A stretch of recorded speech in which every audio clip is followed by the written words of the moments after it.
المسؤول للمسؤول. لا يوجد عذر كما طرحه من سبقك وسرق كل الخزينة. لا يوجد عذر، هذا العذر غير مقبول.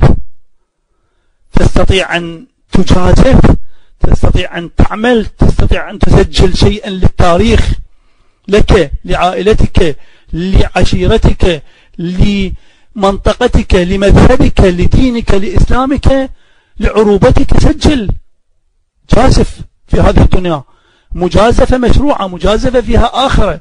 إن وصلت وحققت الهدف فبها وخير، أنت في الدنيا والآخرة كالخير.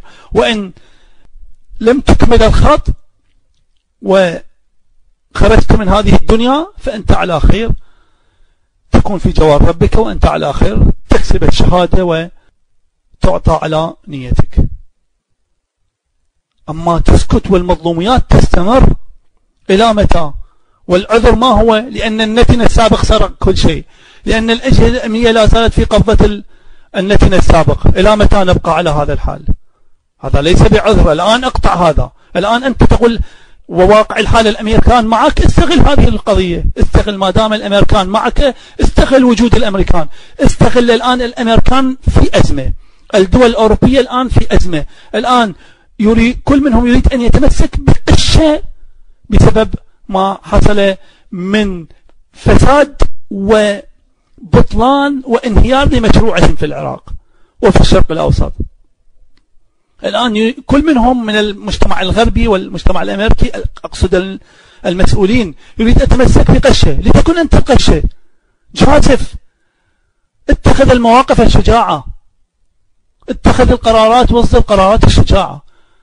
الآن كل هؤلاء الآن صار عند الجميع هذا اليقين أنه الكل هو فاسد، الكل هو سارق، الكل هو قاتل، الكل هو ميليشياوي تكفيري. الآن يوجد آلاف، عشرات الآلاف، مئات الآلاف في السجون. خرجوا هؤلاء، ليخرج معهم 1000 من المجرمين. ما هو البأس؟ أين المشكلة؟ 1000 من المجرمين يضافون إلى 100,000 الآن من المجرمين في الساحة، في الشارع، يصولون ويجولون. لكنك ستنقذ 99,000 من الأبرياء، تنتظرهم العوائل. تقلل وتقلص وتنفي القاعدة التي تحتضن المجرمين. خرج هؤلاء.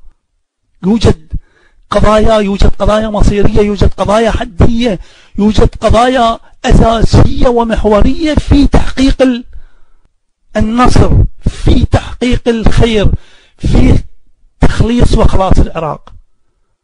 افعل شيئا، لا تنتظر من المقابل، لا تنتظر من الطرف الآخر، لا تنتظر من الانتهازيين. اتخذ قرارات جريئة شجاعة وانطلق، توكل على الله وانطلق.